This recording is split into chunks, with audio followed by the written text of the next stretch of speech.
Let's talk about Rittenhouse, huh? Oh yeah. Oh yeah. So this last night we were doing the members only show, and like right in the middle we're like, whoa, what's this story? Jack Posobiec tweets out that the prosecution withheld evidence from the Kyle Rittenhouse defense team.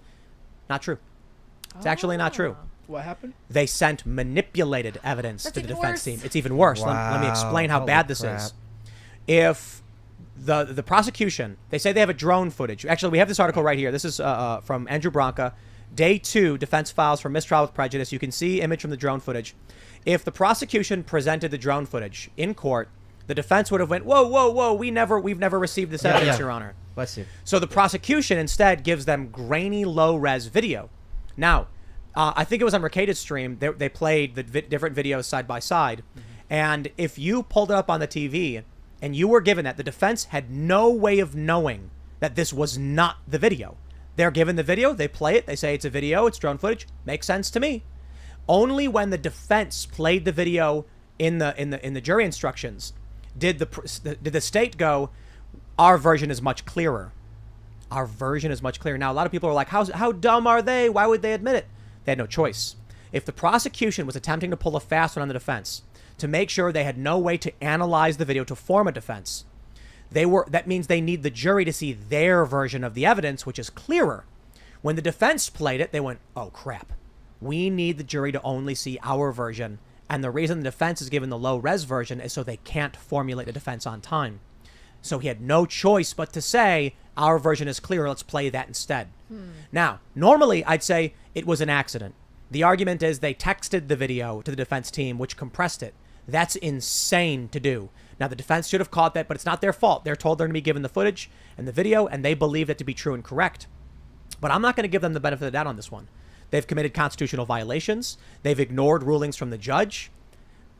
The judge says he's going to hold this in his back pocket until a verdict, but he very well may come back out and say, mistrial with prejudice, Rittenhouse is free to go. Wait, can I ask Mike a question? Because you're an attorney. Let's suppose they forgot, right? Like there was a video file and it's in a drawer and it's like, oops, I forgot. I have it now, and I'm a prosecutor in good faith, and the jury's already deliberating. What can I do at that point as a prosecutor who would be acting in good faith? Yeah, that would. So they call those Brady violations. Brady is information that could go to guilt or innocence or deal with information at sentencing. So in other words, it shows you as maybe a better person, a more innocent person than you thought. So if it's a good faith error on something like that, you could get a mistrial without prejudice and retry it. That would be the remedy if you wanted it. The defense, I don't know if they would, depending on how the case, you're making a guess, right? The defense lawyer would say, hey, I think we're going to win anyway and not take it. I have a correction. Yeah. At 2:45 p.m., the defense made a verbal motion for a mistrial without prejudice. Oh, Yeah. wow. Very wow. Prosecution makes laundry list of excuses over the state not providing defense with high-resolution drone video. Judge warns prosecution. He'd warned them there would be a day of reckoning over this drone video, and then says he's not going to make a decision now, inclined to see what the verdict is going to be. On the 15th, the defense filed a motion for a mistrial with prejudice, which means they cannot bring the charges back. But it seems like the defense is so upset over the cheating that they're like, just do a mistrial. We will do this over. Why would they want to do? Would they do it over? Would they have the same prosecutor? Yeah, it would be the same prosecutor, but you know their whole case now. You have their witnesses on the record, so they can't change their story. They can't be impeached. You have all this, and then there's that guy who his criminal record has all come out now. Maybe you didn't have that.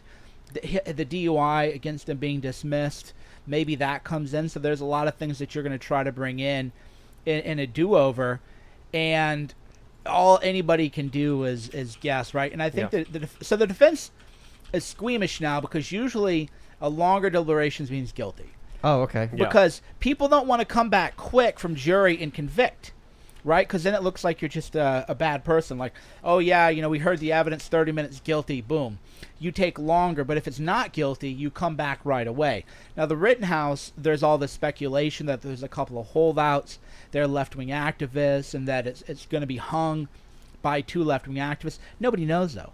It's all a complete and total guess as to... Do they need just a majority to quit, or it has to be unanimous either way? It has to be unanimous either way. Oh, so if it's split, it's a mistrial. Mistrial, and then Wow. then they go back and try it again. Okay. Will Chamberlain had some interesting comments about this. He said earlier that, quote, pretty clear that Rittenhouse lawyers are getting jittery. Moving for a mistrial without prejudice indicates a serious worry that a guilty verdict is coming back and that they want to get in front of it.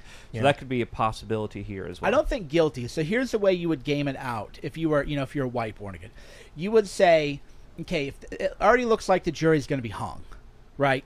We don't know if it's going to be hung because it was 10 to guilty and 2 not guilty, or if it was 10 not guilty, 2 holdouts, they're going to hang it. But you're thinking it's already going to hang, so then why would you even take a choice that it might be hanging because it's going to be guilty, or that they're going to convince those 2 other jurors to change their vote to being guilty? So you're thinking the odds would just say, let's just do a redo, and we have all this information now that we can use.